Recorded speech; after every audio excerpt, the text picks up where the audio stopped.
Ang kwentong ito ay hango sa totoong buhay. Mula ito sa isa nating kabayan na itago na lang natin sa pangalang Mon.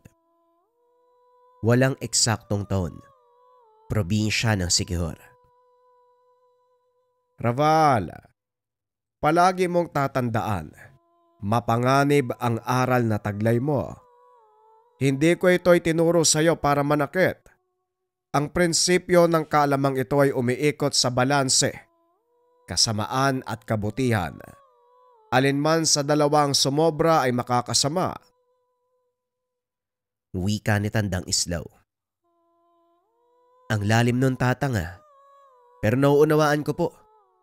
At isa pa, wala naman sigurong dahilan para gamitin yung kaalaman ko sa hindi magandang gawain, di ba? Magulo ang mundong gusto mong puntahan. Ang syudad ay punong-puno ng taong mapagsamantala. Hindi man lahat, pero mag-iingat ka pa rin. At hanggat maaari, itago mo ang totoong kakayahan. Pasensya na po kayo, Tatang, kung kinakailangan ko kayong iwan dito. Gusto kong hanapin yung sarili ko at malaman kung gaano kalawak ang mundo. Ayokong makulong sa apat na sulok ng tahanan, pati na rin sa gubat na to. May dahilan kung bakit tayo nandito. Alam mo yan. Pero kung nais mong mahanap ang sarili, sige, hinding-hindi kita pipigilan. Ngunit ito lang ang tatandaan mo. Kahit anong mangyari, wag na wag kang magpapasilaw sa kinang ng salapi. Teka, ano pong kinalaman nun sa gusto kong gawin, Tatang? Malaki, Rabal.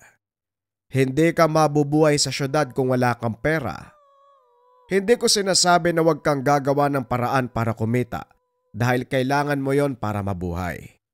Ang gusto ko lang ipaalam sa'yo. Opo, naiintindihan ko, Tatang.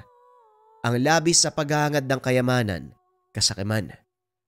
Huwag kayo mag-alala dahil tatandaan kong lahat ng mga sinasabi nyo. Ito ang senaryo na paulit-ulit bumabalik sa panaginip ni Rabal. Nangyari ito 5 taon na ang nakakaraan nang umalis siya sa kandili ng kanyang guro na si Tatang Islaw. Isang ermitanyo na may kaalaman sa lahat ng aspeto ng lihim na karunungan, ngunit mas biyasa sa kaalaman ng pambabarang. Piniling manirahan sa kabundukan upang makaiwas sa mapanghusgang tingin ng mga tao. Sanggol pa lang nang mapulot ni Tatang Islaw si Rabal, hindi alam kung saan nagmula. Ang hinala ng matanda ay mula ito sa mga katutubo na naninirahan sa kabundukan. At dahil wala nang mag-aalaga, pinili ni Tatang Islaw na palakihin ito at ituring na sariling apo. Tinuruan ng lahat ng nalalaman hanggang sa magbinata. Lumaking mabuting tao si Rabal dahil na rin sa pangaral at paggabay ni Tatang Islaw. Bagaman hindi nagawang tumungtong sa paaralan, tinuruan itong magbasa, magbilang at magsulat. Nang mga panong ito para kay Rabal, ang kagubatan na ang kanlungan at nagsilbing palaruan. Kaya naman nasanay itong mamuhay ng walang modernong kagamitan. Mahusay sa pangangaso at kalaunan na batak ang pangangatawan dahil na rin sa kapaligiran. Matarik na bangin at gilid ng kabundukan ang inakyat nito araw-araw upang makahanap ng mga sangkap na ginagawang panghaplas ng matanda. Paminsan lang kung bumaba ng kabundukan para ilako sa bayan ang kanilang mga ginawang lana at iba pang halamang gamot na kinokolekta sa kabundukan. Dito na nagsimulang mamulat ang kaisipan ni Rabal sa buhay na nasa labas ng kagubatan, na siya namang naging dahilan para magpasyang hanapin ang sarili at alamin kung gaano kalawak ang mundo sa likod ng kakawiyang itinuring na tahanan. Nung una nahirapan si Rabal dahil hindi ito sanay makipagsalamuha sa tao. Ilag ang binata sa lahat. Madalas itong nagtatago sa likod ng puno at sa tuwing may mga taong lalapit sa kanya, kusa itong umaalis. Sa pagtagal, Natutunan ng binata ang makibagay. Unang nakilala ay ang palaboy na paslit na nagngangalang Mon. Ito ang naging gabay niya sa bayan. Sa pamamagitan ng paslit, natutunan ni Rabal na makiangkop hanggang sa masanay na ito. At gaya ng sinabi ni Tatang Islaw, hindi madaling mamuhay sa syudad, lalo na kung wala kang pera. Sa tulong ni Mon, nakahanap ng mapapasukan ng binata. Ginamit nito ang pambihirang lakas ng pangangatawan sa pagbubuhat ng mga sako ng bigas. Hanggang sa isang kaganapan ang tumulak sa binata na gamitin ang mga nalalamang aral. Ito ay nang minsang pagdiskitahan siya ng mga nag-iinumang kalalakihan habang pauwi sa tinutuloyang barong-barong. Tahimik na naglalakad si Rabal nang batuin ito ng bote. Tinamaan sa ulo ang binata. Sinapo nito ang bahaging tinamaan at nang tignan ng kamay. Nanlaki mga mata ng binata. Unti-unting nakaramdam ng matinding galit. Habang naririnig ang tawanan ng mga taong nanakit sa kanya. Hindi na malaya ni Rabal. Nag-uusal na siya ng dasal. Mga orasyong itinuro ng matanda. Isa-isang naglabasan ang makamandag na insekto mula sa kanyang katawan. Gumapang ito sa mga walang kamalay-malay na kalalakihan. Nagsigawan ng mga ito habang pumapasok sa tenga, ilong, bibig, ang mga insektong isinugo ni Rabal. Hindi na makontrol ng binata ang galit. Kinuha nito ang basag na bote. Ginilitan ng leeg ang mga naghihingalong kalalakihan. Yan ang nababagay sa inyo. Masyado kayong mapanakit. Kahit wala namang ginagawang masama ang tao sa inyo. Wika ni Rabal habang naglalakad palayo. Hindi man lang binagabag ng konsensya si Rabal sa ginawa dahil alam niya na masamang tao ang mga ito. Kaso nga lang ang hindi naisip ni Rabal, may mga pamilya itong nag-aantay sa kanilang mga tahanan. Kinabukasan, napadaan sa parehong kalye ang binata. Narinig ang iyakan ng mga anak at asawang naulila ng mga taong pinatay niya. Saka pa lamang nakaramdam ng pagsisisi sa ginawa. Patawarin niyo ako, Tatang Islaw. Ginamit ko sa hindi magandang gawain ng mga tinuro niyo. Pero sa palagay ko, dapat lang yan sa kanila eh. Masyado silang mapanakit eh. Wika ni Rabal sa sarili habang nagsasalansan ng mga walang lamang sako ng bigas. Oy, anong binubulong mo dyan? Nagugutom na ako. Tara, kain tayo. Nagulat ang binata nang biglang sumulpot si Mon sa kanyang likod. Ay, ikaw pala, Mon. Eto naman, ginulat mo ko eh. Marami ka bang nabentang basahan? Medyo. Ipapaubos ko na nga lang sana tong natitira kaso humilab na yung tiyan ko eh. Ikaw, napansin ko nagsasalita ka na naman mag-isa. Gutom lang yan, halika na. Kumain tayo. O hindi ah. Kinakausap ko lang sa isip ko si Tatang Islaw, yung nagpalaki sa akin sa bundok. Ang weirdo mo talaga, kuya. Alam mo, parang gusto ko tuloy isipin na may sayad ka eh. Sayad? Ano naman yun? Sayad sa ulo. Ha? Paanong sasayad yung buko? Maiksi lang to. Ay nako, taga-bundok kasi.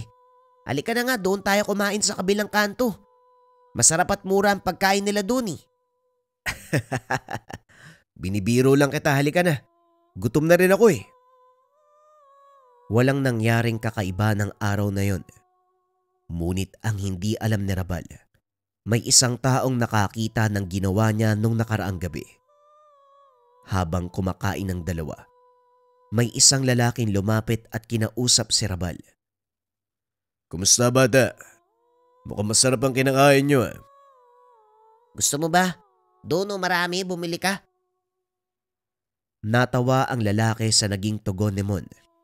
Kaso nga lang kagad siyang sinaway ni Rabal. Hoy Mon, ano ka ba?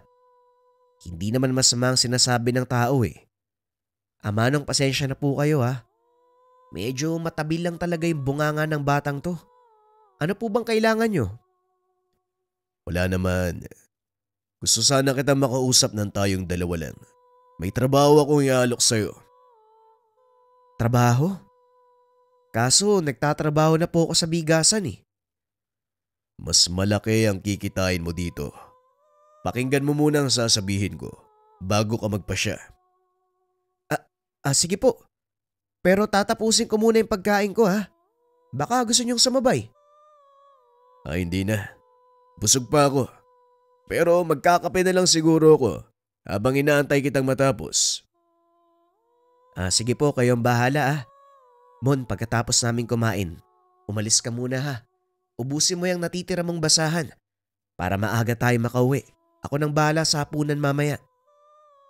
Sige Kuya Rabal, pero mag-iingat ka sa taong yan ha. Hindi ko gusto yung tabas ng mukha niya eh. Ano ka ba naman? Hindi mo ba kayang pigilan yung bunganga mo? Naku Manong, pasensya na po uli kayo ha. Ayos lang. Sanay ako sa mga batang kalye dito sa syudad.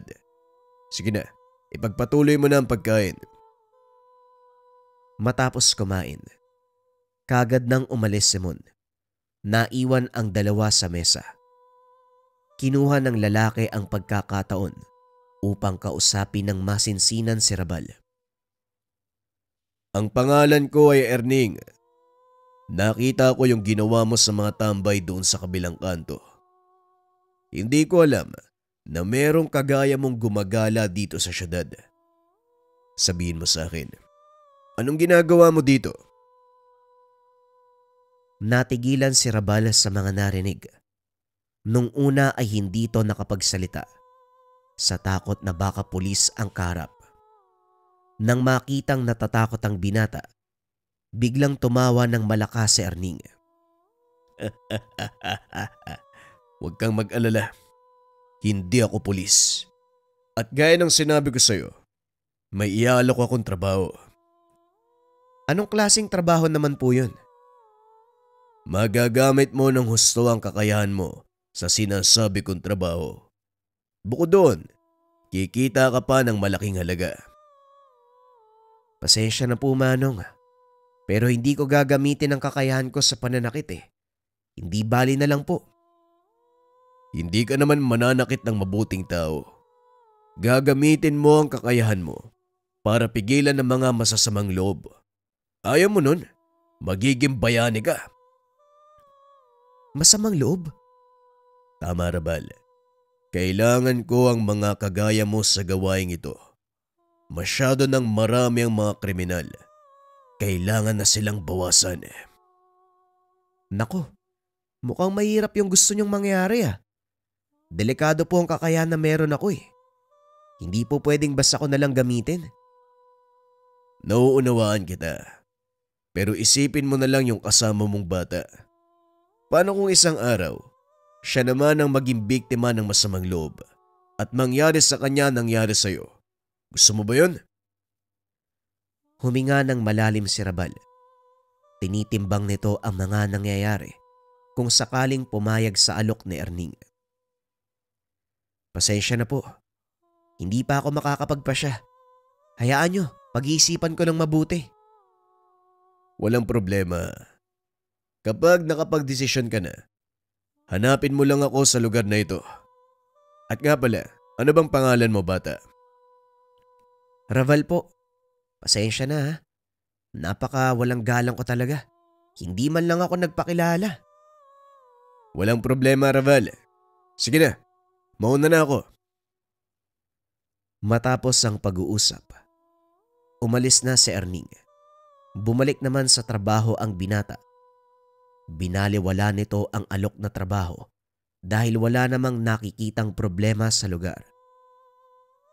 Pagsapit ng hapon, habang nagsasara ang tindahang pinagtatrabahuan, nagulat si Rabal nang biglang sumigaw ang among babae. Nang silipin niya ito, dalawang nakamaskarang lalaki ang nakita sa loob ng tindahan. May hawak na patalimang isa at yung isa pa kinukuha ang lahat ng perang hawak ng amo. Nagmakaawa ito na wag patayin. Ngunit matapos kunin ang lahat ng ari-arian, nag-amba ng saksak. Kusang kumilos ang kamay ni Rabal. Itinuro nito ang isa sa mga kalalakian. Nanigas ang katawan. Unti-unting nabitawan ang hawak na patalim. Kasunod nito, ang paglabas ng mga alopihan sa lupa. Gumapang ang mga ito sa katawan ng dalawang lalaki. Isa-isang pumasok sa kanilang balat. Sumigaw ang mga ito habang naglulupasay sa sakit. Dali-dali namang hinila ni Rabal ang among babae na noon ay tulala pa rin dahil sa mga naganap. Dito na napagtanto ng binata. Laganap na nga ang kasamaan sa syudad. Matapos ang kaganapan, nagpunta ito sa lugar kung saan niya nakilala si Erning. Naupo ito sa parehong mesa. Laking gulat ng binata nang biglang maupo sa harap niya si Erning. Oh, nandito ka pala. Sa tansya ko, napag-isipan mo na ng mabuti ang alok ko sa'yo.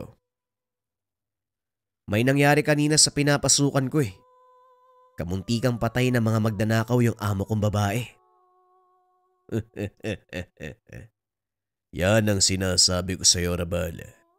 Laganap na ang masamang loob dito sa syudad. Ano, hahayaan mo ba sila na gawin ang bagay na yon? Mag-isip ka, maraming inosente ang masasaktan kung sakali. Ayoko nang maulit ang ganong pangyayari. Pumapayag na ako sa alok mo. Ano bang gagawin ko? Magaling, Rabal. Tama yan. Hindi simpleng bagay ang ipapagawa ko sa'yo dahil buhay ang pinag-uusapan dito. Pero isipin mo na lang ang mga taong maililigtas gamit ang kakayahan mo. Ibig sabihin, kailangan kong pumatay ng tao? Tama ka, Rabal. Pero masamang tao ang papatayin mo at ako ang magtuturo sa'yo kung sino sila. Bukas ng gabi, magkita uli tayo dito. Ibibigay ko ang pangalan ng unang masamang taong ililigpit mo. Bagaman kabado sa gagawin, sinunod ni Rabal ang utos ni Erning. Kinabukasan ng gabi, nagpunta ito sa sinasabing lugar. Naunang dumating si Erning. May kasama itong isa pang lalaki. Nakasuot ng magarang damit. Kaya alam ni Rabal na mayaman ito. Rabal, mabuti at nandito ka na. Gusto ko ipakilala sa iyo ang amo ko. Siya ang taong magbabayad sa bawat ulo ng mga masasamang loob na ililigpit mo. Siya ba ang taong sinasabi mo? Napakabata pa pala nito. Sigurado ka ba na magagawa niya ng maayos ang trabaho? Baka mamaya niyan pumalpak din yan. Huwag kayong mag-alala, amo. Kakaiba si Rabal. Magtiwala lang kayo. Siya nang bahala sa mga ipapaligpit nyo. Rabal ang pangalan mo.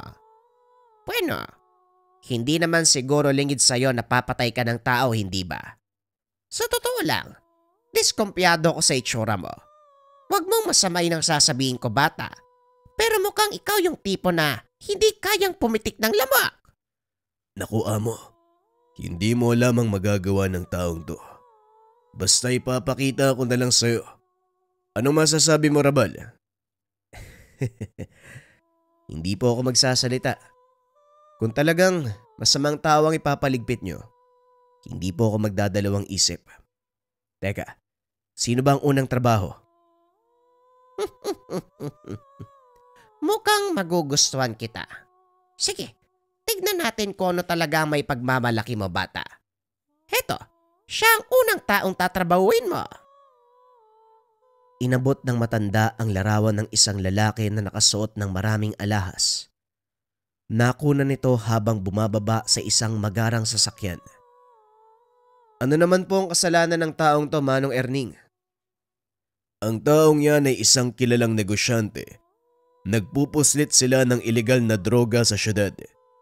At hindi lang yun, sila din ang responsable sa mga pagkawala ng kababaihan at kabataan. Dinudukot nila ang mga ito upang dalhin sa ibang bansa. Ipinagbibili ang mga babae at ang mga kabataan naman dinadala sa isang lugar upang kunin ang mga lamang loob. Ano? May ganitong klase ng tao pala dito sa lugar natin. Saan ko makikita ang isang to? Nakita mo ba ang malaking gusaling yon? Siya ang nagmamay-ari niyan tuwing gabi. Pumapasok siya sa gusali. Pero hindi mo basta malalapitan ang taong yan dahil maigpit ang mga bantay niya. Hindi ka rin makakapasok sa gusali kung hindi ka parokyano. Ako nang bahala doon, Raval. Anong kailangan mo? Wala na akong kailangan. Ang importante lang, makapunta ako kung nasaan siya. Mas malapit, mas maganda. Kayang-kaya ko siyang patayin. Nagtataka ako kung paano mong gagawin ang sinasabi mo. Parang gusto kong sumama. Pwede naman, Amo. Hindi ka naman kilala ni Remodor kaya maaari kang pumasok sa pasugalan. Sige, planuin nating mabuti ang gagawin. Hindi na kailangan, matatagalan tayo. Tara, pasukin natin ang gusali. Gusto ko ang siglang pinapakita mo, pero hindi kaya nabibigla ka lang. Hindi ako nabibigla o anuman. Hindi ba ito ang gusto niyong mangyari? Ano pang dahilan para patagalin niyo? Nagkatinginan ang dalawa nang marinig ang sinabi ni Rabal. Biglang nakaramdam ng kilabot si Erning dahil nakita na nito ang kayang gawin ng binata. Sige, kung yan ang gusto mo. Amo, pagkakataon mo na ito para masaksiyan ang kayang gawin ni Rabal. Ano sa tingin mo? O sige, mukhang mapapasabak ako sa sugalan ng di oras. Matapos ang pag-uusap, dumiretso sila sa kotse ni Celino. Hindi naman kalayuan ang gusali kaya kagad silang nakarating. Bago bumaba, inabutan ni Erning ang binata ng bagong damit. Magbihis ka. Hindi ka makakapasok sa lugar na yon kung ganyan ang suot mo. Nagpalit ng damit si Rabal at habang nagbibihis ito, huminto sa harapan nila ang sasakyan ng taong pakay. Raval, yan ang taong pakay mo. Si Remodor. Kung gusto mong tapusin ang trabaho ngayon, bilisan mo ng kumilos. Hindi ko kailangan magmadali. Kahit dito sa kinaroroonan ko, kaya ko siyang patayin. Sigurado ka ba? Mukhang nasobrahan ka naman yata sa kayabangan. Hindi na nagsalita ang binata. Bumaba ito ng sasakyan. Naglakad papunta sa likod ng kotse ng taong pakay. Saktong pagbaba nito, sinadyang humarang ni Rabal sa dadaanan matapos ay nagkunwari na humingi ng tawad. Sinasabi ko na nga ba, puro salita lang yung bata mo, Erning. Halika na, umalis na tayo dito. Hindi, Amo. Halika. Sundan natin papasok ng gusali si Rabal. Naglakad papasok ang binata. Sinundan naman ito ng dalawa. Nakita nilang nakatayo lang sa sulok si Raval habang may kung anong ginagawa. Nakatapat ang isang kamay nito sa kanyang bibig at may binubulong. Matapos ay sinaboy nito ang kung anong hawak sa sahig. Napatingin si Raval sa kinaroroonan ni Erning. Ngumiti ng nakakaloko. Ano pang ginagawa niya? Aalis na si Remodor. Kumalma ka lang, Amo. Kanina pa nagsisimula si Raval sa trabaho. Nagsimula? Wala naman siyang ginawa. Binangga niya lang yung tao tapos sumingi ng tawad. Ngayon naman, tumatayo lang sa sulok habang nagbubulong ng kung ano. Siguradong niloloko tayo ng taong yan. Basta mo magtiwala ka lang. Nakita ko na kung anong kaya niyang gawin. Mamaya lang malalaman mo. Ilang sandali pa ang nakalipas. Simula nang umakyat sa itaas na bahagi si Remodor. Ngunit nagkagulo na ang mga tauhan. Narinig nila Erning na tumawag ng ambulansya ang mga ito. Anong nangyari? Sabihin mo sa akin, Erning, anong ginawa ng binatang yon? Mamaya mo malalaman. Basta dito ka lang sa tabi ko. Magantay ng mga susunod na mangyayari. Itinuro nito si Rabal na noon ay nakatayo pa rin sa sulok. Maya-maya ibinaba na si Remodor. Buhat-buhat ito ng mga tauhan habang namimilipit sa sakit. Paulit-ulit na sumisigaw at saktong pag-apak sa unang palapag ng gusali, sumambulat ang tiyan nito. Naglabasan ang malaking uod, linta at bulate. Nagsigawan ang mga taong nakakita sa naganap. Dali-daling lumabas ng gusali ang mga ito dahil sa takot. Mabaging langit! Anong nangyari? Erning, mukhang umupa ka sa kampo ng demonyo. Hindi kampo ng demonyo si Rabal Amo, kung hindi isang batikang mambabarang. Ngayon, nakita mo na kung ano ang kaya niyang gawin. Anong masasabi mo? Wala akong masabi. Hindi ko alam kung anong sasabihin ko o mararamdaman. Wika ni Celino. Natagpuan nito ang sarili, nanginginig sa takot, habang nakatitig kay Raval na nooy papalapit sa kanya. Manong Erning, tapos na po tayo dito. Anong susunod na gagawin? Laking gulat nila. Biglang nagbago ang aura ni Raval. Maging ang boses nito ay bumalik sa normal. Sandali lang. Kailangan nating kumalma. Umalis muna tayo dito.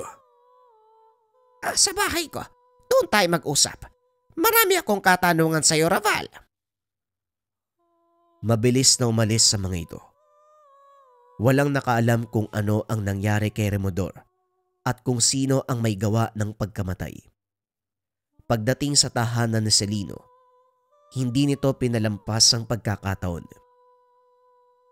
Sabihin mo sa akin, Rabal, paano mo ginawa yon?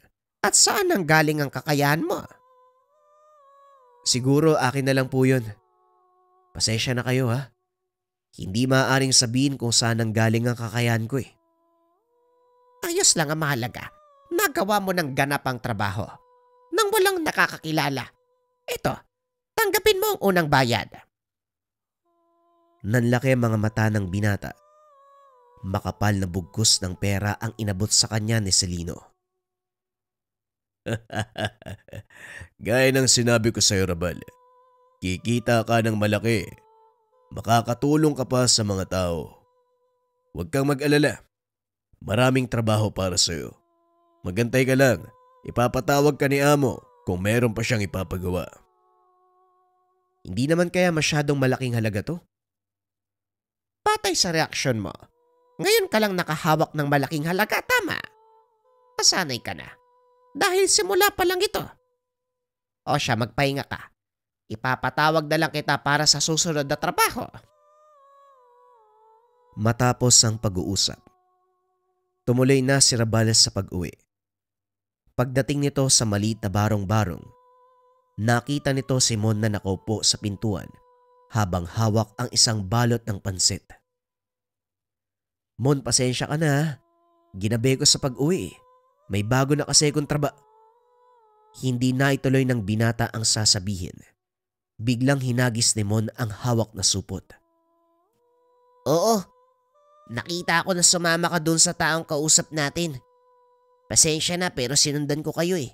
Papunta dun sa kasino. Anong ginawa mo? Kasama mo pa yung mga taong yun. Sa kanila ako nagtatrabaho, Mon. Ayusin mo ang mga gamit mo. Dahil sa susunod na araw, lilipat na tayo sa mas magandang bahay. Hindi ka nalalamukin kapag natutulog ka. Talaga, kuya? Ano ba kasing trabaho mo? Wala naman. Kung ano lang yung ipagawa nila sa akin. Basta ako nang bahala sa'yo. Hahanap tayo ng magandang bahay tapos babalik ka na sa pag-aaral. Hindi mo na kailangang magbenta ng basahan. Nawala ang galit ni Mon.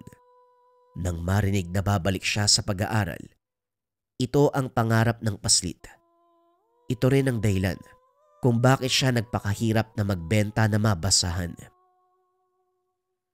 Nang mga sumunod na araw naglakad ang dalawa upang maghanap ng malilipatan. Hindi naman nasayang ang pagod ng mga ito. Kagad silang nakahanap ng bahay na mauupahan. Nagustuhan mo ba yung bago nating bahay? Oo naman kuya. Ang luwag ng kwarto ko. May sariling aparador kaso wala naman akong ilalagay dun eh. Ilang piraso lang yung damit ko eh. Huwag kang mag-alala. Dahil bibili tayo ng mga bago mong damit at saka gamit sa eskwela. Tuwang-tuwa ang paslit sa biglaang pagbabago ng kanilang buhay at saka una-unahang pagkakataon. Nakatikim ito ng masarap na pagkain, nakatulog sa malambot na higaan nang hindi natatakot na liparin ng hangin ang kanilang bubong lalo na sa tuwing bumabagyo. Ilang araw ang nakalipas habang nagpapahinga ang binata sa labas ng bahay. Nakita nito si Erning na naglalakad. Dali-daling tumayo ang binata at nilapitan. Napasyal ka manong Erning. Anong balita? Maganda ang bago mong tirahan. Nga pala, may bago kang tatrabahuin. Ito ang larawan. Inabot ito ni Erning. Nakita ang isang lalaki na nasa edad 40. Sino to? At saka anong ginawa niyang masama? Pinuno ng sindikato ang taong yan. Hawak nila ang lahat ng mga bahay-aliwan at pasugalan sa lugar na ito. Siya din ang responsable sa pagkakalat ng droga sa lansangan. Dahil doon, maraming buhay ng kabataan ang nasisira. Saan naman makikita ang taong to? Ito ang lugar kung saan siya makikita. Sinasabi ng ilan sa mga bata sa atin na sa lumang gusali na yan sila nagtatago. Mainit sa kapulisan ng grupo, kaya maingat sila sa pagkilos. Huwag mong madali ng trabaho, Rabal. Mahirap tiyempuhan ang taong yan. Mukha nga manong eh. Pero kung bahala. Malaki ang tiwala sa iyo ni Amo. Lalo na nang makita niya ang ginawa mo kay Remodor. Ginawa ko lang ang nararapat. Marami ang mapapahamak dahil sa mga gawain niya. Marami ka pang magagawa, Rabal. Kaya pagbutihin mo. Sige na, mauna na ako. Pag-uusap ng dalawa. Sunod-sunod na trabaho ang ginawa ni Rabal para kay Erning. Kasabay nito, ang pag-angat sa buhay ng binata. Napapansin nito ni Mon, kaya hindi niya maiwasang magtanong. Parang ang laki ng binabayad sa'yo ng Erning na yun ah. Nagawa mo pang makabili ng mga bagong gamit sa bahay? Sakto lang Mon. Ayaw mo nun. Dati pinapangarap mo lang ang mga yan pero ngayon hawak mo na. Hindi naman sa ganun kuya. Pero nag-aalala ako para sa'yo eh. Baka galing sa masama yung perang ginagamit mo. Siguro hindi na mahalaga kung saan galing ang perang pinangbili ko niyan. Ang importante nabubuhay tayo na maayos. Hindi nangangapa gaya ng dati. Habang nagtatagal, napapansin din ni Mon na unti-unting nagbabago ang ugali ni Raval. Mas madalas na nasa labas at kung minsan hindi nakakauwi. Kuya, parang mas madalas ka na sa labas ah. Ano bang ginagawa mo? Alam mo nagtatrabaho ako, 'di ba? Bakit mo tinatanong? Nag-aalala ako para sa'yo kuya. Kasi baka magulat na lang ako, isang araw nasa kulungan ka na. Pwede ba Mon? Isipin mo lang ang pag-aaral mo. Kaya ko ang sarili ko. Nagulat si Mon sa naging reaksyon ng binata. Ito ang unang pagkakataon na nagalit si Raval sa kanya. Matapos ang pag-uusap, lumabas ng bahay si Raval. Naiwan naman si Mon. Pilit nitong iniisip kung ano ang mali sa sinabi niya. Kinagabihan habang nagbabasa ng mga leksyon, nilapitan nito ni Raval upang humingi ng tawad. Pasensya na kung nasigawan kita ha. Medyo pagod lang. Huwag ka masyadong mag-alala. Wala namang mangyayari sa akin eh. Kilala mo ko, di ba? Ayos lang yun kuya, basta mag-iingat ka palagi ah. Hindi natin alam kung anong pwedeng mangyari. Alam ko pero gaya ng sinabi ko sa'yo, kaya ko to. Ako pa ba? Pag-uusap ng dalawa. Nang sumunod na araw, inaya nito si Mon na mamasyal. Tuwang-tuwa ang paslit dahil hindi niya ito nagagawa noon. Tanging pagsilip lang sa labas ng magandang pasyalan sa lugar ang ginagawa nila. Ngunit habang masayang naglalakad ang dalawa, isang hindi inaasahang kaganapan ang lumantad, dahilan para malaman ni Mon ang totoong trabaho ni Rabal. Napahinto ang mga ito nang biglang marinig ang malakas sa sigawan ng mga tao. Ang ilan ay nagtatakbuhan palabas ng lugar. Sunod-sunod na putok ng baril ang narinig ng binata. May ilang katao na nakahandusay na sa sahig. Ang ilan ay sugatan. Dali-daling inalabas ni Rabal Simon sa gusali. Ngunit sa kasamaang palad, naharang sila ng mga nanggugulong kalalakian. Tinutukan ng mga ito si Rabal at sa takot na baka mapahamak si Mon, pinili ng binata na wag man laban. Lumuhod habang yakap si Mon. Kaso nga lang hinablot ng isang lalaki ang paslit at sinipa si Rabal, dahilan para bumulagta sa sahig. Nakatitig lang ang paslit habang sinisipa ng mga lalaki si Rabal. Nagtataka si Mon dahil hindi man lang ito lumalaban. Kuya Rabal, lumaban ka naman. Huwag mo hayaang gulpihin ka ng mga yan. Alam kong kaya mo silang labanan. Sinampal ito ng isa sa mga kalalakian, dahilan para mawala ng malay. Dito na nagalit ng husto ang binata. Hinawakan ng paa ng isa sa mga lalaking gumugulpe sa kanya. Walang pagdadalawang isip na binalibag. May kalakihan ng katawan ni Rabal, kaya walang kahirap-hirap nitong napigilan ang mga atake ng kalaban. Maya-maya pa, nakarinig ng putok ang binata. Naramdaman nito ang pagtama ng bala sa kanyang tagiliran. Nang mga oras na yon, nagising din si Mon. Kaya naman kitang-kita nito ang pagbulwak ng dugo sa katawan ni Rabal. Hindi makapagsalita si Mon.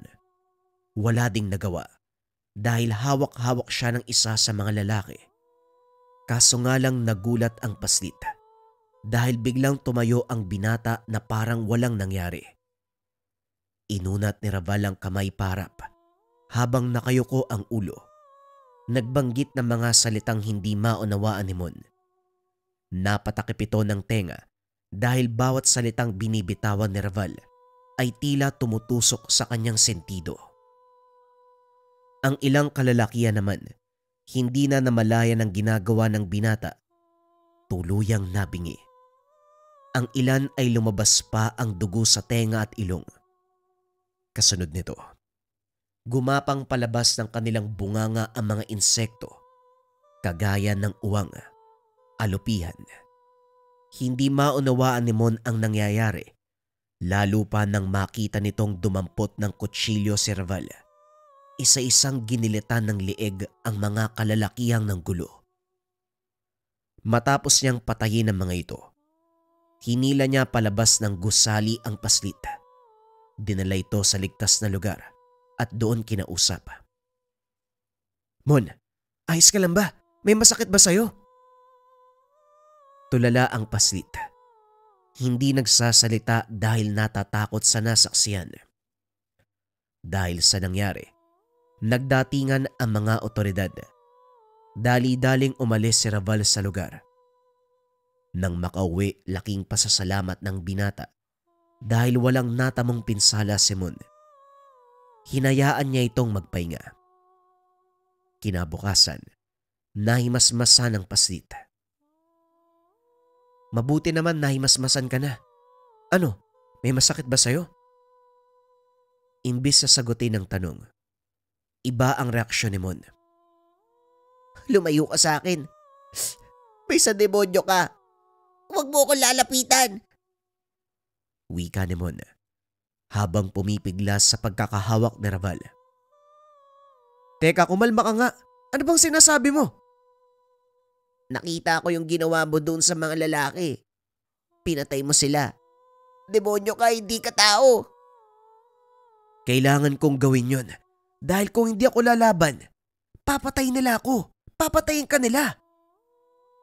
Pero anong ginawa mo sa kanila? Bakit may mga lumabas na insekto sa katawan ng mga yon? Saan nanggaling yung insekto? Tanong ng paslit. Hindi nakapagsalita si Raval. Sa isip nito, kailangan nang sabihin kay Mon ang katotohanan. Sasabihin ko sa iyo ang totoo, Mon. Pero kumalma ka para maunawaan mo ang lahat ang sasabihin ko. Huminga ng malalim si Mon at pilit pinakalma ang sarili. Maya-maya ay hinarap nito si Raval. Handa na ako makinig. Sabihin mo sa akin kung anong ginawa mo sa mga taong yun, kuya. Una sa lahat, Mon, hindi ako demonyo. Ang kakayahan na ginamit ko kahapon, tinatawag na barang. Kaya pinatay ko ang mga taong yon dahil gaya ng sinabi ko kanina, tayo ang mapapahamak kapag wala akong ginawa. Ang totoo niyan, ikaw ang dahilan kung bakit ko ginawa yun eh. Nakita ko kung paano ka nila saktan eh. Talaga ba, kuya? Dahil sa akin kaya mo sila pinatay? Tama ka, Mon. Wala naman ako ibang dahilan eh.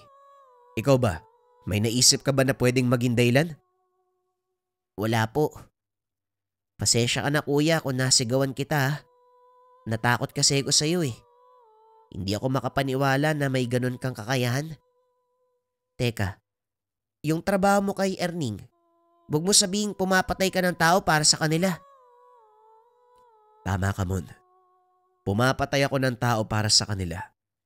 Pero masasama at halangang kaluluwa ng taong pinapatay ko. Mabuting tao si Erning at Celino. Celino? Kilala ko yung taong yun eh. Isa siya sa may malaking pasugalan dito sa syudad. Ang sabi pa nga ng iba, nagpapatakbo siya ng iligal na bahay aliwan. Nagbebenta ng droga at kung ano-ano pa. Nakilala ko si Celino kaya imposible ang sinasabi mo. Oo, may pasugalan siya. Pero ayon kay Erning, may permiso daw yun ng pamahalaan. Nagbabayad sila ng buwis para makapagpatakbo ng ganong negosyo. Basta, huwag ka masyadong naniniwala sa mga yun. Wala akong tiwala sa kanila. Oo na, tatandaan ko yung sinabi mo. O paano? Hindi ka nagalit sa akin? Hindi na. Natatakot lang ako para sa uri ng trabaho na meron ka. Baka sa uli ikaw ang singilin ng Diyos eh. Biglang natahimik si Raval dahil sa sinabi ng paslit. Naalala nito ang mga pangaral ng guro. Nang mga sumunod na araw, muling ipinatawag ni Erning at Celino ang binata. Mabuti naman at dumating ka, Raval. Pinatawag kita dito sa bahay ko dahil gusto kong ako mismo magsabi sa iyo ng susunod mong gagawin. Malaki ang pagkakasala ng taong ito. Hindi lang sa akin, kung hindi sa buong syudad. Inilapag ni Celino ang larawan ng susunod na tatrabahuin ng binata. Laking gulat nito dahil ang gustong ipaligpit ng matanda. Walang iba, ang alkalde ng bayan. Teka, hindi ba si Mayor to? Bakit papatayin yan? Kaya nang sinabi ko, malaki ang kasalanan ng taong yan, pati na rin sa taong bayan. Matagal niya nang ninanakaw ang kaban na nakalaan sa syudad. Anong ginawa niya sa inyo? Kinansela niya ang permiso ng pasugalan ko at pilit na pinapasara. Kung magtatagumpay siya, mawawala lahat ng pinaghirapan ko. Pilit na pinapasara. Hindi naman siguro kikilos ng gano'n ng alkalde kung walang nakikitang mali. Sinasabi mo ba na nagsisinungaling ako, Raval? Hindi naman ho gano'n. Alam mo ang patakaran ko. Hindi ako basta pumapatay ng walang sapat na dahilan. At sa wari ko, mukhang personal ang galit mo sa kanya. Kung bakit gusto mong ipapatay ang taong yan. Biglang naglabas ng baril si Celino Itinutok sa ulo ni Rabal. Susundin mo ba ang pinapagawa ko? O hahayaan mong kumalat ang utak mo sa sahig? Mamili ka, Rabal. Madali akong kausap. Hindi nagsalita si Rabal. Maya-maya bumukas ang pintuan at pumasok si Erning. Nanlaki mga mata ng binata dahil kasama si Mon. Amo, nandito na. Rabal, nandito ka rin pala. Saan ka ba nanggaling? Naunahan ka pa ni Rabal. Ngayon tatanungin uli kita. Gagawin mo ba ang utos ko o papatayin ko ang batang to? Walang yaka, Celino. Huwag mong idamay ang bata dito. Alam kong hahantong tayo sa ganito, Rabal. Naniniguro lang ako na hawak namin ang huling alas mo. Ano? Tatanggi ka pa rin ba? Sige, gagawin ko ang pinag-uutos niyo. Pero sa isang kondisyon. Papakawalan niyo si Mon. Gagawin lang namin ang sinasabi mo kapag tapos na ang trabaho. Huwag kang mag-alala. Babayaran pa rin kita. Kuya, tulungan mo ko. Ayoko pang mamatay. Hindi ka mamamatay, Mon.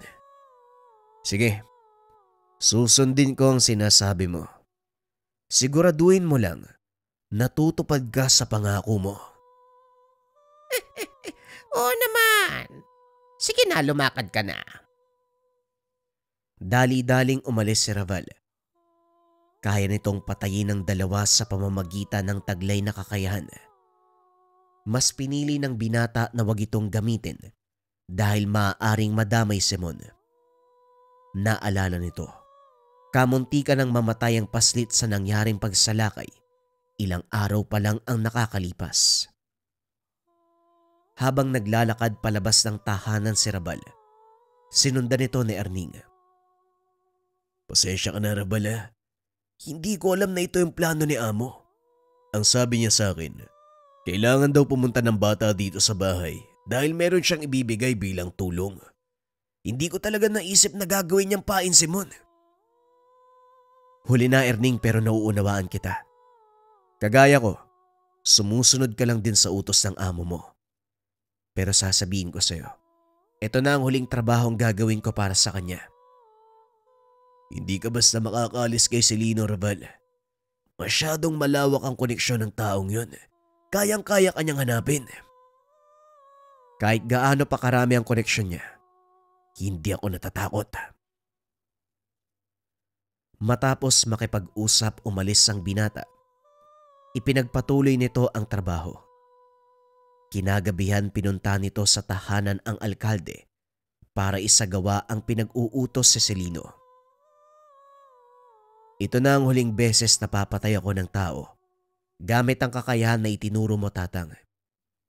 Pagkatapos ito, babalik na ako sa bundok. Nagkamali ako ng pasya. Tama ka, Tatang Islaw.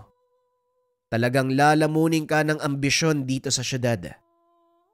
Kung nakinig lang sana ako sa'yo noon, hindi na sana hahantong pa sa ganito ang lahat. Wika ng binata sa sarili habang ginagawa ang utos si Celino.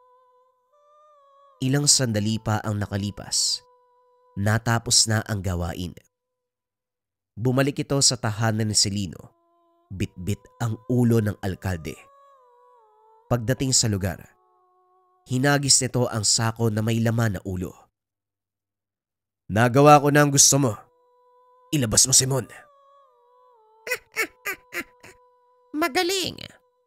Sa wakas tapos na ang problema ko sa alkalde. Wala nang magpapasara ng pasugalan. Wala na ring asungot na manggugulo sa mga operasyon ko. Erning, ilabas mo ang bata.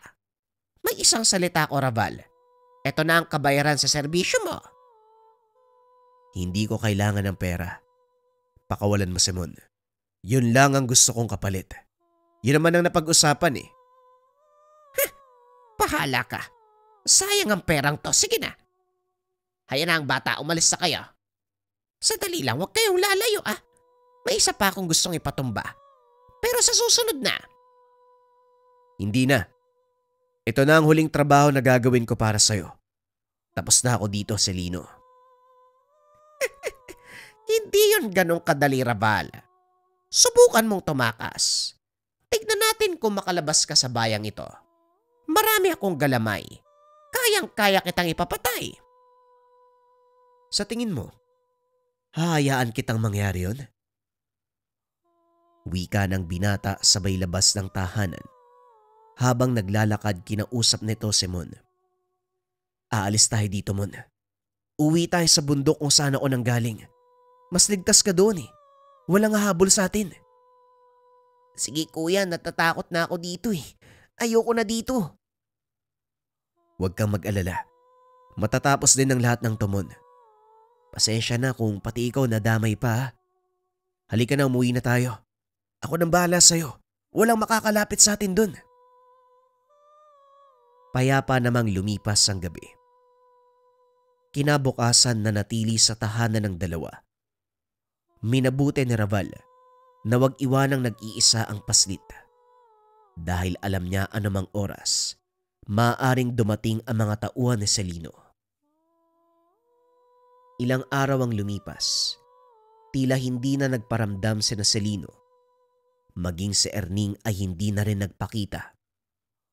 Nakampante si Raval na hindi na sila hahabulin ng mga tauhan nito. Kaya naman nagpasya ang binata na umalis na at umuwi ng kabundukan. Sa kasamaang palad, habang nag-aayos biglang nakarinig ng ingay si Raval. Nabasag ang salamin sa silid ni Mon. Nanlaki ang mga mata ng binata dahil granada ang dahilan ng pagkabasag. Dali-daling niyapos ni Raval ang nooy natutulog pang si Mon para protektahan ito sa pagsabog. Matapos ay lumabas si Raval upang tignan kung sino ang naghagis ng granada, kaso nga lang hindi nagawang abutan. Alam ng binata kung sino ang may gawa, kaya naman hindi ito nagdalawang isip na puntahan si Celino. Ngunit bago pa man ito tumuloy sa binabalak, minabuti ng binata na dalhin sa ligtas na lugar ang paslit. Bumiyahe pa uwi ng kabundukan. Laking gulat ni Tatang Islaw nang makita ang binata. Mukhang nagtagumpay ka sa paghanap ng iyong sarili. Napakalaki ng pagbabago mo. Ikinalulungkot ko pong sabihin, Tatang, pero kabaliktaran ang nangyari. Tama po kayo. Nilamon ako ng sobrang ambisyon. Malaki ang kasalanang nagawa ko. Ginamit ko ang kakayang itinuro nyo upang manakit ng iba. Lahat tayo nagkakamali. Normal sa tao ang ganon. Pasensya na po, Tatang. Pero may isang bagay akong hihilingin. Maaari nyo bang alagaan si Mon para sa akin? Hindi ko tatanggihan ang kailingan mo, Rabal. Ngunit kung ano man ang binabalak mo, huwag mo nang ituloy dahil lalong lalaki ang problema. Kailangan kong tapusin ang sinimulan ko, Tatang. Hindi po titigil ang mga taong yun hanggat hindi ko sila nauubos. Hindi mabibigyan ng solusyon ang pag-iiganti. Kaya nakikiusap ako, huwag ka nang tumuloy. Hayaan mo na ang batas ng tao at batas ng Diyos ang umusig sa mga taong nagkasala sa iyo. Hindi, Tatang. Hindi ko kailanman iaasa sa batas ng tao ang pagpapataw ng parusa sa mga taong walang kinakatakutang batas. Sa tagal kong nananatili sa syudad, napagtanto ko, kayang bilhin ng pera ang hustisya. At para sa ating walang kakayahan, hindi natin makakamit yun kung hindi tayo kikilos. Nabubulagan ka ng galit, Rabal. Hindi na ikaw ang dati kong mag-aaral. Nawala na ang prinsipyo na itinuro ko sa iyo. Tandaan mo, sa oras na umalis ka sa bakurang ito, kalimutan mong naging maestro mo ko. Sa sandaling tumalikod ka, hindi na estudyante ang tingin ko sa iyo. Kung hindi kaaway. Patawad, Tatang, pero hindi mo ko mapipigilan. Naglakad palayo ang binata. Nakatingin lang si Mon. Pinapakinggan ang usapan ng mga ito. Nakita din ng paslit kung paanong umiyak ang matandang ermitanyo nang tuluyang lumabas ng bakuran si Raval.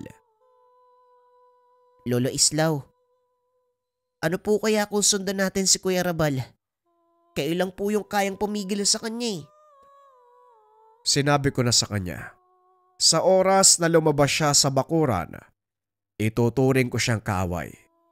Kaya kung sakaling magkarap man kami, hindi para mag-usap, kundi para maglaban. Kung yun lang po yung makakapigil sa kanya para hindi na po lumala yung sitwasyon, siguro mas makakabuti po yun. Pinag-isipang mabuti ng matanda ang sinabi ni Mon. Samantalang si Raval, muling bumalik sa syudad, ipinagpatuloy ang binabalak. Lingid sa kalaman nito, nakasunod sa kanya si Tatang Islaw at Mon. Alam ng paslit kung saan papunta si Raval, kaya doon siya dinala ni Tatang Islaw. Pagdating sa lugar, nakita nilang papasok ng bahay ni Celino si Raval. Ilang segundo ang nakalipas. Umalingaw-ngaw ang putukan at sigaw ng mga tao. Mukhang nagsimula na si Kuya Raval. Tatang, kailangan natin siyang pigilan. Dali-daling pumasok ang dalawa sa bakal na pintuan. Nakita kung paanong parusahan ni Raval ang mga tauhan ni Celino. May hawak itong patalim habang pinapasukan ng insekto ang katawan ng mga kalaban. Nakita din ni Mon ang malademonyong ngiti sa mukha ni Raval. Maging si Tatang Islaw, hindi makapaniwala na ganun kalaki ang naging pagbabago ng mag-aaral. Hindi na ito makilala. Nawala na ang inosenteng mga mata ng binata. Napalitan ng mata na punong-puno ng galit at pagkauhaw sa dugo. Bawat kalabang mahahawakan, ginigilitan ng leeg, o hindi kaya naman winawakwak ang sikmura gamit ang patalim. Matapos ay papakawalan nito ang mga alagang insekto upang ipakain ang lamang loob ng kanyang mga biktima. Napatakip na lang ng mata si Mon. Hindi nito kayang pagmasdan ang ginagawang karahasan ni Raval. Maging ang paslit, hindi makapaniwalang magagawa ito ng napakabait na tao. Anong ginawa ko? Bakit hinayaan kitang masadlak sa ganitong kalagayan? Bakit hinayaan kitang maging halimaw, Raval? Patuloy sa pagkitil si Raval. Hanggang sa wala nang natira maging si Erning at Celino. Hindi nito pinalampas. Sa kabila ng pagmamakaawa ni Erning, tinuluyan niya ito. Sa pagkakataong iyon, alam ni Tatang Islaw na hindi na si Raval ang binatang kaharap. Tuluyang sinakop ng kadiliman ang pagkatao ng dating mabait at masunuring mag-aaral. Mon, patawarin mo ko. Kung kailangan kong gawin ang bagay na ito, wala na akong maisip na paraan. Alam kong mahalaga sa iyo si Raval. Ngunit hindi na siya ang dati nating nakilala. Naunawaan ko po, Lolo Islaw. Kuya Raval, kung naririnig mo ko, gusto ko magpasalamat sa lahat ng tulong mo. Kung hindi dahil sa'yo, wala ako sa kinaroroonan ko ngayon eh. Masakit man sa akin na makita ka sa ganitong kalagayan. Pero wala akong magagawa para tulungan ka. Patawarin mo ako, kuya. Mahina ako eh. Pero nangangako ako, hindi ko sasayangin ang panibagong buhay na binigay mo sa akin. Paalam, Kuya Raval. Sige na, Lolo. Gawin niyo na po. Maging si Tatang Islaw, hindi mapigilan ang sarili sa pag-iyak. Siya ang nagpalaki at nag-aruga sa binata, kaya mahirap din para sa kanya ang naging pasya. Kaso nga lang ito lang ang naisip na paraan para mailigtas si Raval mula sa kamay ng demonyo. Patawad, Raval. Alam kong hindi mo ginustong maging ganito. Kasalanan ko ang lahat. Dahil hinayaan kitang umalis sa pangalaga ko. Huli na para sisihin mo pa ang sarili mo, Tatang Islaw. Eto na ako. Isang nilalang na kinasusuklaman ng lahat. Isang halimaw na hayok sa dugo. Hindi ko na mababago ang pagkataong ito. Kaya nga nandito ako para iligtas ka. Sa tuluyang pagkalunod sa apoy ng impyerno. Sa palagay ko, hindi mo na magagawa yun, Tatang. Maliban na lang kung papatayin mo ko.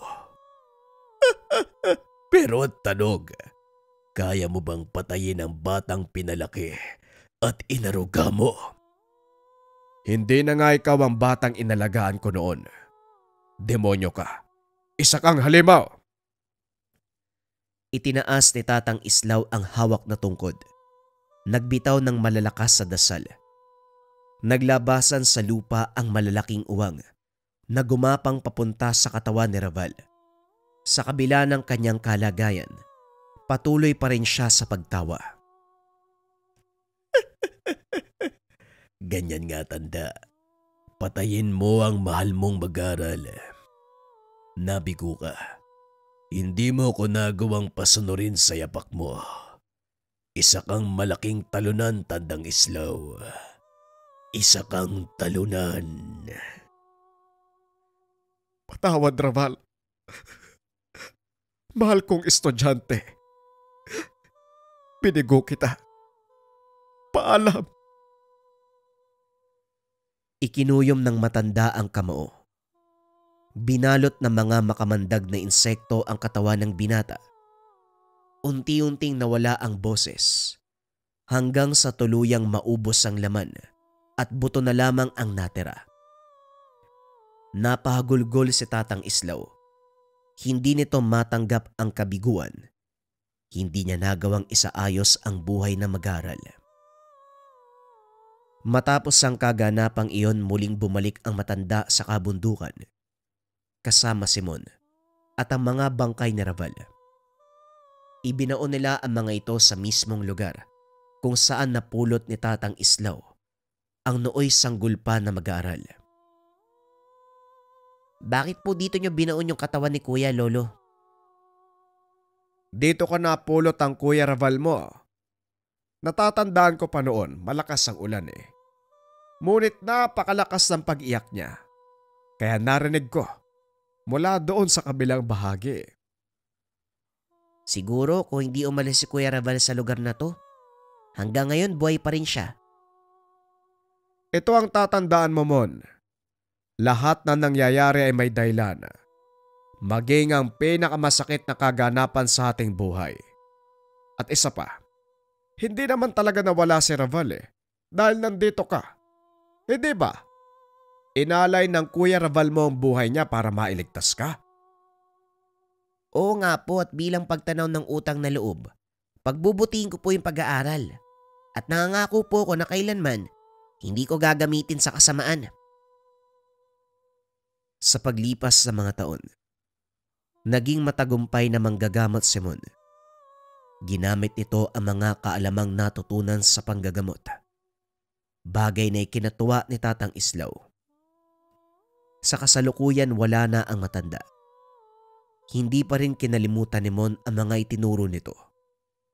Lalo na ang alaala ng kanyang Kuya Raval na minsan na tinawag tirador na mambabarang.